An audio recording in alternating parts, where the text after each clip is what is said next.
ഒരുപാട് ജോലി ചെയ്തു, ഒരുപാട് കഷ്ടപ്പെട്ടു. അതിനുശേഷം ദുബായിലേക്ക് പോയി പ്രവാസിയാവാൻ തീരുമാനിച്ചു. അവിടെ നിന്നാണ് ഈ ഒരു കാര്യം ജീവിതം മാറുന്നത്, സ്പാർക്ക് ഉണ്ടാകുന്നത്.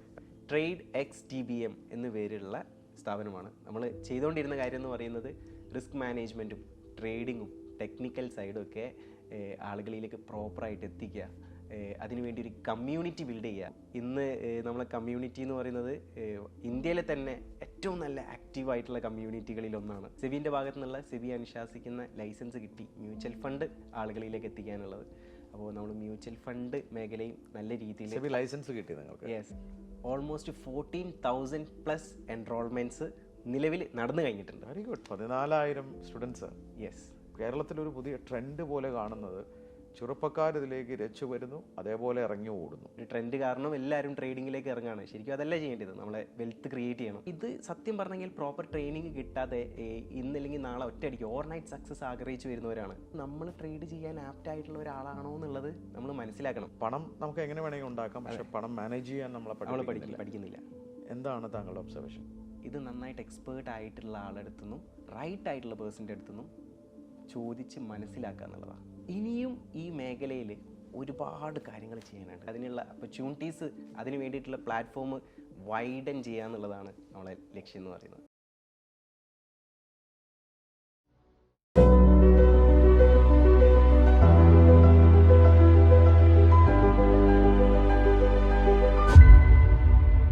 ഹായ്, ഞാൻ Shameem Rafeeq, corporate trainer, business coach. സ്പാർക്കുള്ള ഒരു പുതിയ എഡിഷനിലേക്ക് സ്വാഗതം. നമ്മുടെ നാട്ടിൽ പണപ്പെരുപ്പം, ഇൻഫ്ലേഷൻ എല്ലാവർക്കും തലവേദനയുള്ളൊരു കാര്യമാണ്. ജീവിത ചിലവുകൾ കൂടുകയാണ്. പെട്രോൾ, ഡീസൽ വില, അരിവില എല്ലാം കൂടുകയാണ്. എല്ലാ വർഷവും ഇൻഫ്ലേഷൻ്റെ നിരക്കെടുത്താൽ നമ്മൾ അമ്പരപ്പിക്കുന്നതുമാണ്. ഇതിനോടൊപ്പം തന്നെ ജോലി ചെയ്ത് ജീവിക്കുന്നവർക്കും ബിസിനസ്സുകാർക്കുമൊക്കെ ഏറ്റവും വലിയൊരു പ്രശ്നമുണ്ട്, ഫിനാൻഷ്യൽ ഫ്രീഡം. നമുക്ക് കാര്യങ്ങളൊക്കെ നടക്കുകയും വേണം, എന്നാൽ ഭാവി ഭദ്രമാക്കുകയും വേണം. ഇതിന് പല മാർഗങ്ങളുണ്ട്. അതിലൊരു മാർഗം തിരഞ്ഞെടുത്ത് അതിൽ വിജയം നേടിയ ഒരു യുവാവാണ് എന്നോടൊപ്പം സ്പാർക്കുള്ള കഥ പറയാനിരിക്കുന്നത്. വളരെ ചുരുക്കം പേരാണ് ഈ ഹോട്ട് സീറ്റിൽ രണ്ടാമത് വന്നിരുന്നത്. എന്നാൽ ഈ ചെറുപ്പക്കാരൻ രണ്ടാമതോടെ വന്നിരിപ്പുണ്ട്. അദ്ദേഹത്തിൻ്റെ അപ്ഡേറ്റ്സ് പറയാൻ. പേര് അലി സുഹൈൽ. അലി, സ്വാഗതം സ്പാർക്കിലേക്ക് ഒരിക്കൽ കൂടി. Thank you so much. Ali, നമ്മുടെ പ്രേക്ഷകർക്ക് എല്ലാവർക്കും ഓർമ്മയുണ്ടാവണമെന്നില്ല, എന്നാലും അതുകൊണ്ട് തന്നെ ഈ ബാഹുബലി 1ഉം 2 ഒക്കെ വരുമ്പോൾ 2 വരുമ്പോൾ 1 ഒന്ന് റിമൈൻഡ് ചെയ്യണമല്ലോ. അതെ, എന്ന് പറയുന്ന പോലെ അലിയുടെ നാട്? എൻ്റെ നാട് കോഴിക്കോടാണ്. കോഴിക്കോട് പുതിയങ്ങാടി സ്വദേശിയാണ് ഞാൻ. താങ്കൾ പഠിച്ചതൊക്കെ? ഞാൻ കോഴിക്കോട് ഗവൺമെൻറ് മോഡൽ HSSലാണ് പഠിച്ചത്. പിന്നീട് ഡിഗ്രി ചെയ്തത് IHRD കോളേജിലാണ് കോഴിക്കോട്. അത് കഴിഞ്ഞ് എത്ര ജോലി ചെയ്തിട്ടുണ്ടാവും? ഒരുപാട് ജോലി ചെയ്തു. നാട്ടിൽ തന്നെ എറണാകുളത്ത് തന്നെ ജോലി ചെയ്തു, ഒരുപാട് കഷ്ടപ്പെട്ടു. അതിനുശേഷം ദുബായിലേക്ക് പോയി. പ്രവാസിയാവാൻ തീരുമാനിച്ചു? അതെ, പ്രവാസിയാവാൻ ഏതൊരു നോർമൽ ഫാമിലിയിലുള്ള ഒരാളും വിചാരിക്കുന്ന മാതിരി തന്നെ ഉപ്പ മരിച്ചതിന് കാരണം ഞാൻ പോകേണ്ടി വരും. അവിടെ നിന്നാണ് ഈ ഒരു കാര്യം ജീവിതം മാറുന്നത്, സ്പാർക്ക് ഉണ്ടാകുന്നത്. ഓക്കെ, അപ്പോൾ ആ സ്പാർക്ക് എന്തായിരുന്നു അവിടെ ചെന്നതിന് ശേഷം നമുക്കൊന്ന് റീകളക്ട് ചെയ്യാം? തീർച്ചയായിട്ടും. എൻ്റെ ഒരു സുഹൃത്താണ് ഈ ഒരു സ്റ്റോക്ക് മാർക്കറ്റ് എന്ന് പറയുന്ന മേഖല എനിക്ക് പരിചയപ്പെടുത്തുന്നത് തന്നെ. വളരെയധികം അടുത്തൊരു സുഹൃത്താണ്. അപ്പോൾ പിന്നീട് എനിക്ക് അതിനോട് ഒരു ആകർഷണം വരികയും അതിൻ്റെ ഒരു സെഗ്മെൻ്റ് ആയിട്ടുള്ള ട്രേഡിങ്ങിലേക്ക് ഞാൻ ഇറങ്ങി. ക്യാപിറ്റൽ കാര്യങ്ങളൊന്നും ഇല്ലാത്തത് കാരണവും പട്ടിണി കാരണവും അധികം ഒന്നും ചെയ്യാൻ വേണ്ടി പറ്റിയില്ല. പിന്നീട് ദുബായിൽ പോയ സമയത്ത് ഞാൻ എൻ്റെ പാർട്ട്ണറെ കണ്ടെത്തി. അവനും ഞാനും കൂടി ചേർന്ന്. അതിൻ്റെ പേര് ഹർഷദ് എന്നാണ്. ഹർഷദ്. അതെ. ഇൻട്രസ്റ്റിംഗ്ലി അലി അവിടെ ദുബായിൽ ചെന്ന് ജോലി അന്വേഷിക്കാൻ ചെന്നതാണ്. അതെ, ജോലി അന്വേഷിക്കാൻ. ഇവിടെയൊന്നും അല്ല, ദുബായിൽ ഇരുന്നു കൊണ്ടാണ് ഈ ട്രേഡിംഗ് പഠിച്ചതും. അല്ല, പഠിച്ചതല്ല, ചെയ്തത്. അതിനുശേഷമാണ് നാട്ടിലേക്ക് വന്നത്. പിന്നീട് നാട്ടിലേക്ക് തിരിച്ചു വന്ന് താങ്കളും താങ്കളുടെ സുഹൃത്തും ചേർന്ന ഒരു സ്ഥാപനം തുടങ്ങി. എന്തായിരുന്നു അത്? ട്രേഡ് എക്സ് TBM എന്ന പേരുള്ള സ്ഥാപനമാണ്. നമ്മൾ ചെയ്തുകൊണ്ടിരുന്ന കാര്യം എന്ന് പറയുന്നത് റിസ്ക് മാനേജ്മെൻറ്റും ട്രേഡിങ്ങും ടെക്നിക്കൽ സൈഡും ഒക്കെ ആളുകളിലേക്ക് പ്രോപ്പറായിട്ട് എത്തിക്കുക, അതിനുവേണ്ടി ഒരു കമ്മ്യൂണിറ്റി ബിൽഡ് ചെയ്യുക. കമ്മ്യൂണിറ്റിയിലുള്ള ആളുകൾക്ക് പ്രോപ്പറായിട്ട് അവർക്ക് വേണ്ടി സർവീസസും ലൈവ് ട്രെയിനിങ് സെഷൻസും അങ്ങനെയുള്ള കാര്യങ്ങളൊക്കെ കറക്റ്റായിട്ട് പ്രൊവൈഡ് ചെയ്യാൻ. അതായിരുന്നു അന്ന് നമ്മുടെ കഥ പറഞ്ഞ് നിർത്തിയത്. Yes, exactly. കമ്മ്യൂണിറ്റി ഒക്കെ നന്നായി ബിൽഡ് ചെയ്തോ? അടിപൊളിയായിട്ട് ബിൽഡ് ചെയ്തു. ഇന്ന് നമ്മളെ കമ്മ്യൂണിറ്റി എന്ന് പറയുന്നത് ഇന്ത്യയിലെ തന്നെ ഏറ്റവും നല്ല ആക്റ്റീവായിട്ടുള്ള കമ്മ്യൂണിറ്റികളിൽ ഒന്നാണ്. അതുപോലെ തന്നെ അതിലുള്ള ഒരുപാട് ആൾക്കാർക്ക് ഇതേമാതിരി എൻ്റെ മാതിരിയുള്ള ആൾക്കാർക്ക് അങ്ങനെ വേണമെങ്കിൽ പറയാം, പഠിക്കാൻ വേണ്ടി വരുന്നു, കയ്യിൽ കാശില്ലാത്ത ആൾക്കാർക്ക് നമ്മൾ പ്ലേസ്മെൻറ്റ് 100% പ്ലേസ്മെൻറ്റ് കൊടുക്കുന്നുണ്ട്. അതുപോലെ തന്നെ ബിസിനസ് തുടങ്ങാൻ താല്പര്യമുള്ള ആളുകൾക്ക്, ഈ ഒരു മേഖലയിൽ മറ്റുള്ള ആളുകൾക്ക് അറിവ് പകർന്നു കൊടുക്കാൻ താല്പര്യമുള്ള ആളുകൾക്ക് ലീഗൽ ആയിട്ടുള്ള എല്ലാ കാര്യങ്ങളും സെറ്റ് ചെയ്ത് അവർക്ക് ഈ ഒരു ബിസിനസ് തുടങ്ങാനുള്ള ഓപ്പർച്യൂണിറ്റീസ് കൊടുക്കുന്നുണ്ട്. ഓ ശരി. അപ്പോൾ അലി ഇപ്പോൾ ചെയ്യുന്നത് അതാണ്, ആ മേഖലയാണ്. അതായത് ഷെയർ ട്രേഡിംഗ് നിങ്ങൾ പഠിപ്പിക്കുന്നതിനോടൊപ്പം കമ്മ്യൂണിറ്റിയിൽ വരാം, അതോടൊപ്പം തന്നെ താങ്കളെ പോലെ തന്നെ ഒരു ബിസിനസ്സുകാരനാവണമെങ്കിൽ അതെ, അതിന് ലൈസൻസ് അടക്കം എല്ലാം സെറ്റ് ചെയ്ത് എല്ലാ കാര്യങ്ങളും സെറ്റ് ചെയ്ത് കൊടുക്കും. അങ്ങനെ ആരെങ്കിലും ഒക്കെ തുടങ്ങിയിട്ടുണ്ടോ? തീർച്ചയായിട്ടും ഒരുപാട് ആൾക്കാർക്ക് ജോലി കിട്ടി. നമ്മളെ ഒരുപാട് സെബി രജിസ്റ്റേർഡ് ആയിട്ടുള്ള ബ്രോക്കേഴ്സായിട്ടും മറ്റ് കാര്യങ്ങളൊക്കെ ആയിട്ട് അസോസിയേറ്റ് ചെയ്ത് ഇവിടുന്ന് പഠിക്കുന്ന ആൾക്കാർക്ക് നമ്മൾ എന്തായാലും ഇൻ്റർവ്യൂ സെറ്റ് ചെയ്ത് കൊടുക്കുന്നുണ്ട്. ഓ, അപ്പോൾ ഒരു കാര്യം ഉറപ്പായി, 2022 ഏകദേശം ഒരു ഡിസംബറിലാണ് നമ്മൾ കണ്ടുമുട്ടുന്നത്. അപ്പോൾ അതിനുശേഷം ആ കമ്മ്യൂണിറ്റി ബിൽഡ് ചെയ്തു. ഇപ്പോൾ തൊഴിൽ താങ്കളുടെ ഇതിൽ പഠിച്ചവർക്ക് തൊഴിൽ നേടി കൊടുക്കുന്നു, അതോടൊപ്പം സംരംഭകരെയും ഉണ്ടാക്കുന്നു. ഇതിന്റെ എല്ലാം പുറമെ ഏറ്റവും ഇൻട്രസ്റ്റിംഗ് ആയിട്ടുള്ള കാര്യം എന്ന് പറയുന്നത് സെബിന്റെ ഭാഗത്തു നിന്നുള്ള സെബി അനുശാസിക്കുന്ന ലൈസൻസ് കിട്ടി മ്യൂച്വൽ ഫണ്ട് ആളുകളിലേക്ക് എത്തിക്കാനുള്ളത്. അപ്പോൾ നമ്മൾ മ്യൂച്വൽ ഫണ്ട് മേഖലയും നല്ല രീതിയിൽ സെബി ലൈസൻസ് കിട്ടി നിങ്ങൾക്ക്. Very good. അപ്പോൾ മ്യൂച്വൽ ഫണ്ട് ഇൻവെസ്റ്റ്മെന്റുകൾ സ്വീകരിക്കാൻ തുടങ്ങി. അത് പ്രോപ്പറായിട്ട് എങ്ങനെ സ്കീം എടുക്കണം എന്നുള്ള കാര്യങ്ങളൊക്കെ ആളുകൾക്ക് പ്രോപ്പറായിട്ട് ഗൈഡ് ചെയ്ത് കൊടുക്കുന്നുണ്ട്. ഇപ്പോൾ ഓരോ ആളുകൾക്ക് അറിയാലോ, SIP എന്നൊക്കെ പറയുന്നത് ഭയങ്കര ട്രെൻഡിങ് ആയിട്ട് നിൽക്കുന്ന കാര്യമാണ്. പക്ഷേ അവിടെയൊക്കെ വരുന്ന ഒരു മിസ്റ്റേക്ക് എന്ന് പറയുന്നത് ഏത് സ്കീം ചൂസ് ചെയ്യണമെന്ന് അറിയാണ്ട് ഏതെങ്കിലുമൊക്കെ ഒന്ന് ചൂസ് ചെയ്യണം. നമ്മൾ പ്രോപ്പറായിട്ട് അവർ ഒബ്ജക്റ്റീവ് നോക്കി ഗോൾ സെറ്റ് ചെയ്ത് അവർക്ക് വേണ്ടി സ്കീമുകൾ സെറ്റ് ചെയ്ത് കൊടുക്കുന്നുണ്ട്. അതുപോലെ തന്നെ എല്ലാവരും ട്രേഡ് ചെയ്യണമെന്നില്ല. ട്രേഡിങ്ങിന് സമയമുള്ള ആളുകൾ ട്രേഡ് ചെയ്താൽ മതി. നമ്മൾ ഈ ഒരു ട്രെൻഡ് കാരണം എല്ലാവരും ട്രേഡിങ്ങിലേക്ക് ഇറങ്ങുകയാണ്. ശരിക്കും അതല്ല ചെയ്യേണ്ടത്, നമ്മളെ വെൽത്ത് ക്രിയേറ്റ് ചെയ്യണം. അപ്പോൾ അതിന് വേണ്ടിയിട്ടുള്ള കാര്യങ്ങളും എല്ലാം പ്രോപ്പറായിട്ട് കൺസൾട്ട് ചെയ്ത് അവർക്ക് വേണ്ടി കാര്യങ്ങളൊക്കെ ചെയ്ത് കൊടുക്കുന്നുണ്ട്. അപ്പോൾ ആ കമ്മ്യൂണിറ്റി ബിൽഡ് ചെയ്തു. നമ്മൾ കഥ പറയാനിരിക്കുമ്പോൾ കുറച്ച് സ്റ്റുഡൻസ് ഒക്കെ ആയിട്ടുണ്ടായിരുന്നു. ഇന്നിപ്പോൾ എത്ര പേരെ സഹായിച്ചിട്ടുണ്ട് ഈ കോഴ്സിലൂടെയൊക്കെ? ഓൾമോസ്റ്റ് 14,000+ എൻറോൾമെന്റ്സ് നിലവിൽ നടന്നു കഴിഞ്ഞിട്ടുണ്ട്. Very good. 14,000 students. Yes. Okay. അപ്പോൾ ആ കമ്മ്യൂണിറ്റി വലിയ കമ്മ്യൂണിറ്റിയായി. അതെ, അത് വളർന്നുകൊണ്ടിരിക്കുകയാണ്. അതെ, വളർന്നുകൊണ്ടിരിക്കുകയാണ്. താങ്കളുടെ പാർട്ട്ണറും താങ്കളും സ്ട്രോങ് ആയിട്ട്? അതെ, ഇപ്പോൾ ഒരു പാർട്ട്ണറല്ല, എനിക്ക് 3-4 പാർട്ട്നേഴ്സ് ഉണ്ട്. ഹർഷത് മാത്രമല്ല, നമുക്ക് നമ്മൾ ബിസിനസ് ഡൈവേഴ്സിഫൈ ചെയ്യുന്നതിലൂടെ തന്നെ നമുക്ക് മറ്റു പാർട്ട്നേഴ്സും അതിലേക്ക് ടീം സൈസ് കൂടിയോ ഇപ്പോൾ? യെസ്, തീർച്ചയായിട്ടും. നമുക്കിപ്പോൾ on roll and off roll ആയിട്ട് 25 പേരോളം ഉണ്ട്. Very good. ചെറിയ രീതിയിൽ തുടങ്ങി ചെറിയ സമയം കൊണ്ട് തന്നെ വളർച്ച ഉണ്ടായി എന്നുള്ളതാണ്. അതെ, തീർച്ചയായിട്ടും. അല്ലെങ്കിൽ over A period of time, അല്ലെങ്കിൽ ജോലി കുറേ ചെയ്ത് നോക്കിയെങ്കിലും ശരിയായില്ല. അവസാനം ഏതൊരു മലയാളിയെ പോലും പ്രവാസിയാവാൻ തീരുമാനിച്ചു. പക്ഷേ വിചിത്രമായൊരു കഥയാണ് താങ്കളുടെ. അവിടെ ചെന്ന് അവിടെ വേറൊരു കാര്യം കണ്ടുപിടിക്കുകയും നാട്ടിലേക്ക് തിരിച്ചു വരികയും അതൊരു സംരംഭമാവുകയും ചെയ്തു. പക്ഷേ ഈ സ്റ്റോക്ക് ട്രേഡിങ് ഒരു വല്ലാത്ത കുഴപ്പിക്കുന്ന ഒരു മേഖലയാണ്. ബാക്കി നമ്മൾ ഏത് മേഖല തിരഞ്ഞെടുത്താലും അതൊരു വളരെ സ്ട്രെയിറ്റ് ഫോർവേഡ് ഡീലായിട്ട് തോന്നും. പക്ഷെ ഇവിടെ ഞാൻ ശ്രദ്ധിച്ചിട്ടുണ്ട്, എപ്പോഴും ഇതിലേക്ക് ഇറങ്ങുന്നവർ ഒരു ഇൻസ്റ്റൻറ്റ് സക്സസ് ആഗ്രഹിച്ചു വരുന്നവരായിരിക്കാം. വേറൊരു മേഖലയും കണ്ടെത്താനാവാത്തത് കൊണ്ട് പെട്ടെന്ന് പണമുണ്ടാക്കാം എന്ന് വിചാരിച്ചു വരുന്നവരായിരിക്കാം. പക്ഷേ ഇതിൽ 2 തലങ്ങൾ ഞാൻ കണ്ടിട്ടുണ്ട്. ഒന്ന്, വളരെയധികം പഠിച്ച് വളരെ സോഫിസ്റ്റിക്കേറ്റഡ് ആയിട്ട് ചെയ്യുന്ന പണം കയ്യിലുള്ളവർ, അവർ തന്നെ ആയിരിക്കാം, അവരൊരു അഡ്വൈസറെ വെച്ചിട്ടായിരിക്കാം ചെയ്യുന്നത്. അതെ. പക്ഷേ നമ്മുടെ ഇതിൽ മെജോറിറ്റി ഇന്നൊരു ട്രെൻഡ്, കേരളത്തിലൊരു പുതിയ ട്രെൻഡ് പോലെ കാണുന്നത്, ചെറുപ്പക്കാർ ഇതിലേക്ക് രച്ചു വരുന്നു, അതേപോലെ ഇറങ്ങി ഓടുന്നു. അതെ, വളരെയധികം നെഗറ്റീവ് വലിയ പ്രശ്നങ്ങളാണ്. അതെ, ഇതിൻ്റെ പ്രധാനപ്പെട്ട ഒരു ഡാറ്റ ഞാൻ പറഞ്ഞുതരാം. കഴിഞ്ഞ 2023 85 ബില്യൻ്റെ ഓപ്ഷൻ കോൺട്രാക്റ്റുകളാണ് ട്രേഡ് ചെയ്യപ്പെട്ടത്. അതിൽ വലിയ രീതിയിലുള്ള ലോസസ് ഉണ്ടായിട്ടുണ്ട്. ഓൾ ഓവർ വേൾഡിലെ കണക്ക് നോക്കുകയാണെങ്കിൽ 2013 മുതൽ 2023 വരെയുള്ള കാലഘട്ടത്തിൽ 50% ഗ്രോത്താണ് ഈ ഒരു ഓപ്ഷൻ ട്രേഡിങ്ങിൽ വന്നിട്ടുള്ളത്. അപ്പോൾ ഇത് സത്യം പറഞ്ഞെങ്കിൽ പ്രോപ്പർ ട്രെയിനിങ് കിട്ടാതെ ഇന്നല്ലെങ്കിൽ നാളെ ഒറ്റയടിക്ക് ഓവർനൈറ്റ് സക്സസ് ആഗ്രഹിച്ചു വരുന്നവരാണ്. ഇതിൽ നിലനിൽക്കണം എന്ന് ആഗ്രഹിക്കുന്ന ആളുകൾ ഇത് വളരെ ബേസ് തൊട്ട് പഠിച്ച് പ്രാക്ടീസ് ചെയ്ത് ചെറിയ എമൗണ്ട് ഇൻവെസ്റ്റ് ചെയ്ത് അതിനെക്കൊണ്ട് പ്രാക്ടീസ് ചെയ്ത് തെറ്റുകൾ മനസ്സിലാക്കി പ്രോപ്പർ പ്ലാനോട് കൂടി റിസ്ക് മാനേജ് ചെയ്ത് ഒരു കമ്മ്യൂണിറ്റിയുടെ ഭാഗമായി നമ്മളെ ഒരു മെൻറ്റർ ഹെൽപ്പോട് കൂടി ഒരു 3 മാസമെങ്കിലും അല്ലെങ്കിൽ ഒരു 6 മാസം കഴിയുമ്പോഴാണ് ഒരു മെച്യൂർ പീരീഡ് ആവുന്നത്. ആ സമയത്താണ് ഇവർ പതിയെ ക്യാപിറ്റൽ ഇൻക്രീസ് ചെയ്ത് കൊണ്ടുവരികയും ചെയ്യേണ്ടത്. ഇതിന് പകരം ചെറിയ യങ് ആയിട്ടുള്ള ആളുകൾ പെട്ടെന്ന് പണം ഉണ്ടാക്കാൻ പറ്റുമല്ലോ. കാരണം നമ്മൾ യൂട്യൂബിലേക്ക് അങ്ങനെയാണ് കാണുന്നത്. 5 ലക്ഷം 10 ലക്ഷമൊക്കെ ഒരു ട്രേഡിൽ 30 മിനിറ്റ് കൊണ്ട് എടുക്കുന്നു.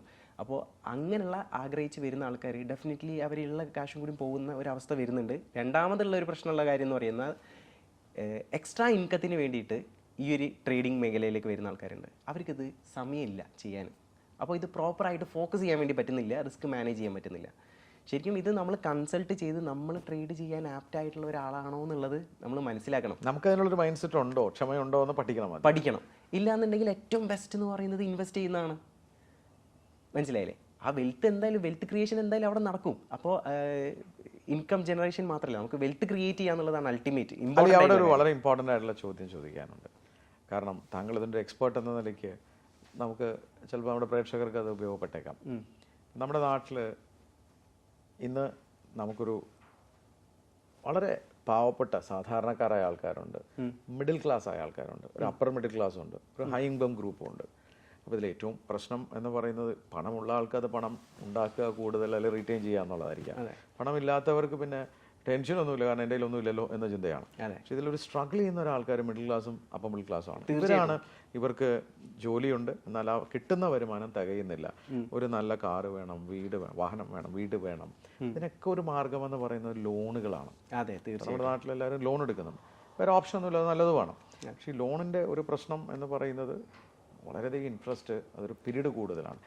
അത്തരം കാര്യങ്ങളിലോട്ട് കിടക്കുമ്പോൾ താങ്കളൊരു എക്സ്പേർട്ട് എന്ന നിലയ്ക്ക് താങ്കളുടെ ഒബ്സർവേഷൻ എന്താണ്? ഞാൻ വളരെ സിമ്പിളായിട്ട് മനസ്സിലാവുന്ന ഒരു ഭാഷയിൽ പറഞ്ഞുതരാം. ഞാൻ എക്സാമ്പിളായിട്ട് ഒരു കോടി എടുക്കുകയാണ്. അപ്പോൾ ഒരാൾ ആഗ്രഹിച്ചിട്ട് ഒരു വീട് വെക്കുകയാണ്, 1 കോടീൻ്റെ വീടാണ്. അപ്പോൾ ലോൺ എടുക്കാൻ എലിജിബിൾ ആയിട്ടുള്ള ഒരാളാണെങ്കിൽ ഫസ്റ്റ് അതാണ് ആപ്റ്റ് ചെയ്യുക, ഇല്ലാത്ത ഒരാൾ കൂട്ടി വെക്കുകയാണ് ചെയ്യുക. രണ്ടിൻ്റെ പ്രശ്നവും ഞാൻ പറഞ്ഞുതരാം. അപ്പോൾ ലോൺ എടുക്കുന്ന ആളെ സംബന്ധിച്ചിടത്തോളം ഒരു 8%, ഹോം ലോൺ എന്ന് പറയുമ്പോൾ ഒരു 8-9% ആയിട്ട് അതിൻ്റെ ഒരു ഇൻട്രസ്റ്റ് വരികയാണെന്നുണ്ടെങ്കിൽ, ഒരു 30 വർഷത്തേക്കാണ് ടെണർന്നുണ്ടെങ്കിൽ ഏകദേശം റീപേയ്മെൻറ്റ് എന്ന് പറയുന്നത് 2,60,00,000 മേലെ വന്നു. എന്ന് വെച്ച് കഴിഞ്ഞാൽ നമ്മൾ എടുത്ത ലോണിൻ്റെ എമൗണ്ടിനെക്കാട്ടി മുകളിലാണ് അതിൻ്റെ ഇൻട്രസ്റ്റ് വരുന്നത് 30 വർഷം കഴിയുമ്പോൾ. ഇതേ സ്ഥാനത്ത് ഒരു ഫൈനാൻഷ്യൽ അഡ്വൈസ് എടുത്ത ഒരാളാണ്, ഒരു പ്ലാനിങ്ങോട് കൂടിയിട്ടാണ് ചെയ്യുന്നതെന്നുണ്ടെങ്കിൽ, ഇതേ സമയം ഒരു 15,000 രൂപീസിൻ്റെ ഒരു SIP സിസ്റ്റമാറ്റിക് ഇൻവെസ്റ്റ്മെൻറ്റ് പ്ലാൻ ചെയ്യുകയാണെന്നുണ്ടെങ്കിൽ അതിൽ നിന്നും പ്രതീക്ഷിക്കുന്ന റിട്ടേൺ എന്ന് പറയുന്നത് ഒരു 8-9% കൂട്ടുകയാണെന്നുണ്ടെങ്കിൽ ഈ ഒരു 30 വർഷത്തെ റീപേയ്മെൻറ്റ് കഴിയുമ്പോൾ ഈ 2.5 കോടി എന്ന് പറയുന്നത് നമുക്കിവിടെ റിട്ടേൺ ആയിട്ട് കിട്ടും. മനസ്സിലായി? ഇതാണ് പ്ലാനിങ്. അപ്പോൾ ഈ പ്ലാനിങ് എന്തായാലും നമ്മൾ ഒബ്ലിഗേഷൻ എടുത്ത് തലയിൽ വെച്ചു. അപ്പോൾ ഇതേ സമയത്ത് ഒരു ഇൻവെസ്റ്റ്മെൻറ്റും കൂടി പ്ലാൻ ചെയ്യുകയാണെങ്കിൽ ഇതിൽ നിന്ന് നമ്മൾ ഇറങ്ങുന്ന സമയത്ത് ആ എമൗണ്ട് നമുക്ക് തിരിച്ച് കിട്ടി, വീട് അബ്സല്യൂട്ട്ലി ഫ്രീ ആയി. അങ്ങനെ ഒരു നോളജ് നമുക്ക് ഇല്ലാത്തത് ഒരു പ്രശ്നമാണ്. അത് ഭയങ്കര പ്രശ്നമാണ്. കാരണം ഇപ്പോൾ ഒക്കെ കുട്ടികൾക്ക് ലീവുള്ള സമയങ്ങളിൽ പല കാര്യങ്ങളും നമ്മൾ പണ്ട് ഈ കമ്പ്യൂട്ടർ ക്ലാസ്സിനോ ഇതിനൊക്കെ പോകുന്നുണ്ട്. അതേ സമയത്ത് ഇതേമാതിരിയുള്ള ക്ലാസ്സുകൾ വിടുകയാണെന്നുണ്ടെങ്കിൽ അവർക്ക് ഈ കാര്യം ഈസി ആയിട്ട് ഹാൻഡിൽ ചെയ്യാൻ വേണ്ടി പറ്റും.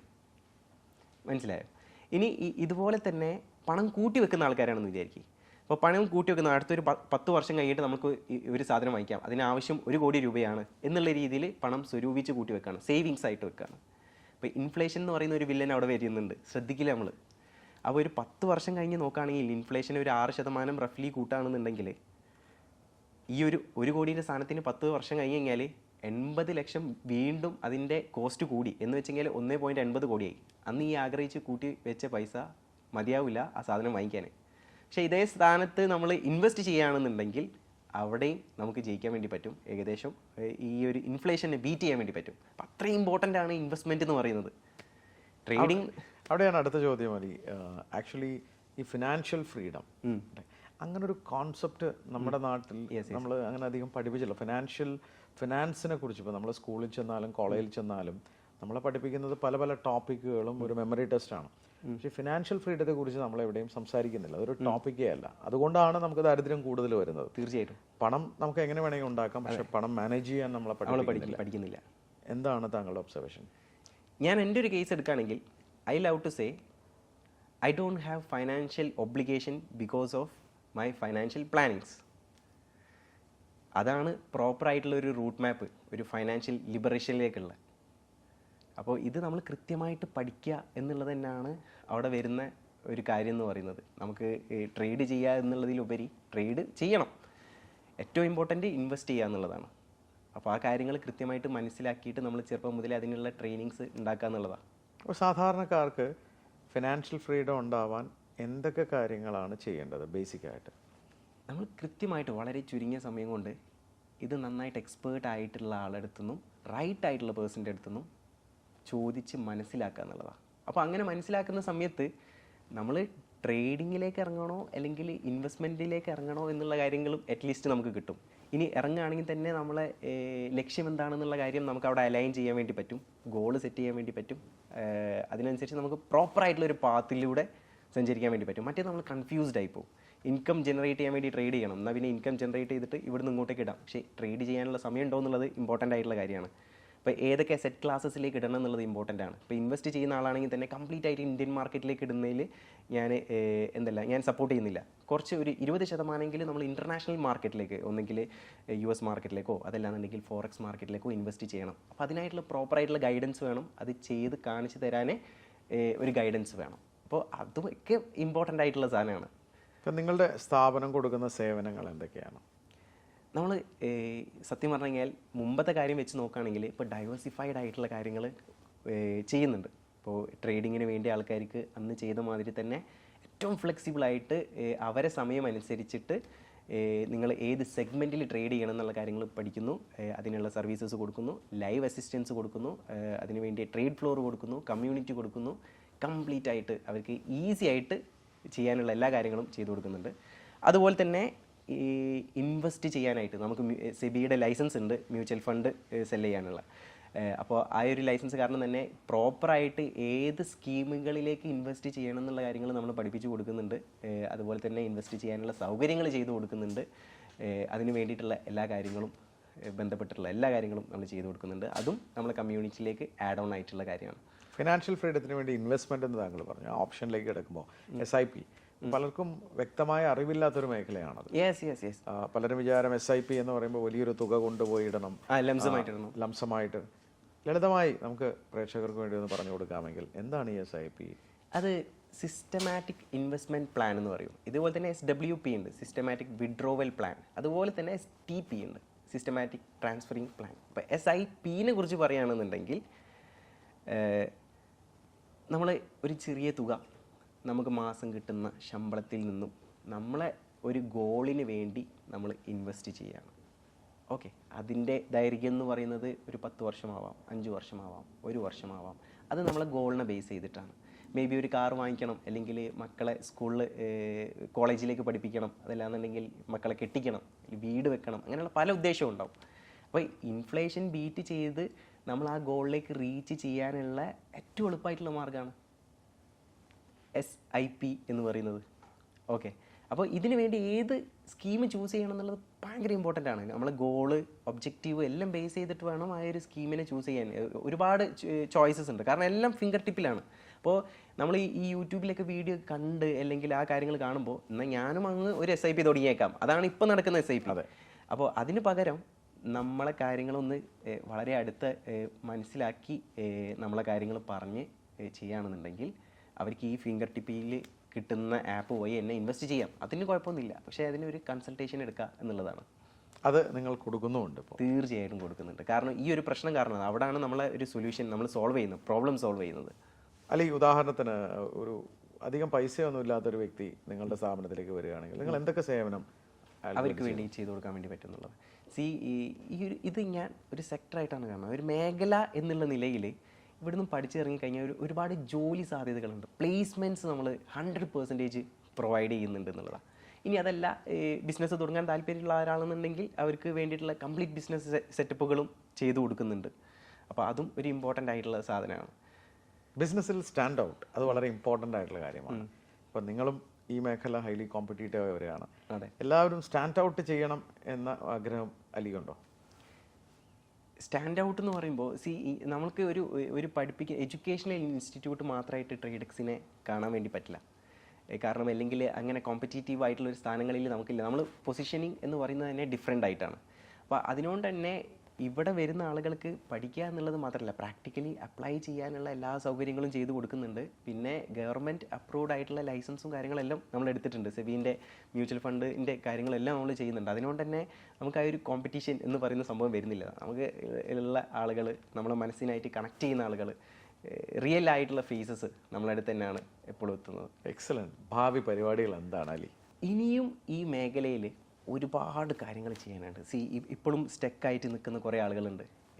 എനിക്ക് എൻ്റെ കയ്യിൽ പൈസ ഇല്ല, അല്ലെങ്കിൽ ഞാൻ ചെയ്യുന്നത് ചെറിയ ജോലിയാണ്, അല്ലെങ്കിൽ എനിക്ക് ഈ മേഖലയിൽ വന്നിട്ട് എന്ത് ചെയ്യാൻ, എനിക്ക് അതിനുള്ള നോളജ് ഇല്ല എന്നൊക്കെ വിചാരിക്കുന്ന ആൾക്കാരുണ്ട്. അപ്പോൾ അവരിലേക്ക് എത്താൻ വേണ്ടിയിട്ട് ഇനിയും ഒരുപാട് കാര്യങ്ങൾ സോൾവ് ചെയ്യാനുണ്ട്. ആ കാര്യങ്ങളൊക്കെ സോൾവ് ചെയ്യുക, അവരെ എല്ലാം ഇതിലേക്ക് എത്തിക്കുക, അതിനുള്ള ഓപ്പർച്യൂണിറ്റീസ്, അതിന് വേണ്ടിയിട്ടുള്ള പ്ലാറ്റ്ഫോം വൈഡൻ ചെയ്യുക എന്നുള്ളതാണ് നമ്മളെ ലക്ഷ്യം എന്ന് പറയുന്നത്. നിങ്ങൾ കേട്ടു അലി സുഹൈൽ എന്ന ഈ യുവാവിൻ്റെ രസകരമായ ഒരു സംരംഭക ജേണി. അദ്ദേഹം ഇതിനു മുന്നേ ഈ സീറ്റിൽ ഇരുന്നിട്ടുണ്ട്. അദ്ദേഹം ഒരു സ്ഥാപനം പടുത്തുയർത്തി സമൂഹത്തിൽ നന്മ വരണമെന്ന് വിചാരിച്ചുകൊണ്ട് 14,000-ഓളം പേരെ ഒരു കമ്മ്യൂണിറ്റി ബിൽഡ് ചെയ്യുക എന്ന് പറയുന്നത് ചെറിയ കാര്യമല്ല. അദ്ദേഹം സഹായിക്കുന്നുണ്ട്. അതിനോടൊപ്പം ഇപ്പോൾ സ്കെയിലപ്പ് ചെയ്ത് അടുത്ത ലെവലിലേക്ക് പോയിക്കൊണ്ടിരിക്കുകയാണ്. അദ്ദേഹം പറഞ്ഞ ആശയം വളരെ പ്രസക്തമായ ആശയമാണ്. ഞാൻ തുടക്കത്തിൽ പറഞ്ഞ പോലെ ഫിനാൻഷ്യൽ ഫ്രീഡം അതൊരു വലിയ കാര്യം തന്നെയാണ്. ഒരു പാസീവ് ഇൻകം ഉണ്ടാക്കുക എന്നുള്ള നമ്മുടെയൊക്കെ ആഗ്രഹമാണ്. പലപ്പോഴും നമ്മൾ ആഗ്രഹമുണ്ട്, പക്ഷേ അറിവില്ലാത്തത് കൊണ്ട്, ആ കഴിവില്ലാത്തത് കൊണ്ട് അതിലേക്ക് ഇറങ്ങുന്നില്ല എന്നുള്ളതാണ് സത്യം. അപ്പോൾ പലപ്പോഴും ഇത്തരം ആൾക്കാർ, നമുക്ക് അറിവുള്ള ആൾക്കാരോട് ചോദിച്ച് അല്ലെങ്കിൽ അതിനു വേണ്ടി ചെറിയൊരു പണം മുടക്കി അത് പഠിക്കുക അല്ലെങ്കിൽ ഇൻവെസ്റ്റ് ചെയ്യുക, ഈ രണ്ട് ഓപ്ഷനിലാണ് നമുക്ക് മുന്നോട്ട് പോകാൻ പറ്റില്ല. കാരണം നമ്മുടെ രാജ്യം പുരോഗമിച്ചുകൊണ്ടിരിക്കുകയാണ്. അതോടൊപ്പം ഇൻഫ്ലേഷൻ ഉണ്ടാവും എന്നുള്ള കാര്യം ഉറപ്പാണ്. അപ്പോൾ അതിനെ ബീറ്റ് ചെയ്യാൻ നമ്മൾ പ്രാർത്ഥന കൊണ്ടല്ല, വൈസായിട്ടുള്ള പ്ലാനിങ് കൊണ്ടാണ് നമുക്കത് പറ്റുള്ളൂ. അതിന് അലി സുഹൈലിനെ പോലെ നിരവധി ചെറുപ്പക്കാർ ഈ രംഗത്തേക്ക് വരട്ടെ. നിരവധി നെഗറ്റീവ് സെൻറ്റിമെൻറ്റ്സ് ഉള്ള ഒരു മാർക്കറ്റിൽ അതിന് പോസിറ്റിവിറ്റി ഉണ്ടാക്കാൻ ഇത്തരം ആൾക്കാർക്ക് പറ്റട്ടെ. കാരണം ഫ്യൂച്ചർ എന്ന് പറയുന്ന ഫിനാൻഷ്യൽ ഫ്രീഡം ഇല്ലാത്തവർക്ക് ഇവിടെ ജീവിക്കാൻ സാധിക്കില്ല എന്നുള്ളതാണ്.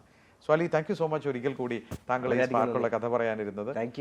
ഇനി ഉയരങ്ങളിലെത്തട്ടെ, 14,000 ലക്ഷങ്ങളിലേക്ക് എത്തട്ടെ, നിങ്ങളുടെ ടീം സൈസ് കൂട്ടാനാവട്ടെ, നിരവധി പേർക്ക് നിങ്ങളെ സഹായിക്കാനാവട്ടെ എന്ന് ഞാൻ എൻ്റെ വ്യക്തിപരമായ പേരിലും സ്പാർക്കിൻ്റെ പാർട്ട്നേഴ്സും ടീമിൻ്റെ പേരിലും എല്ലാ ആശംസകളും. Thank you so much.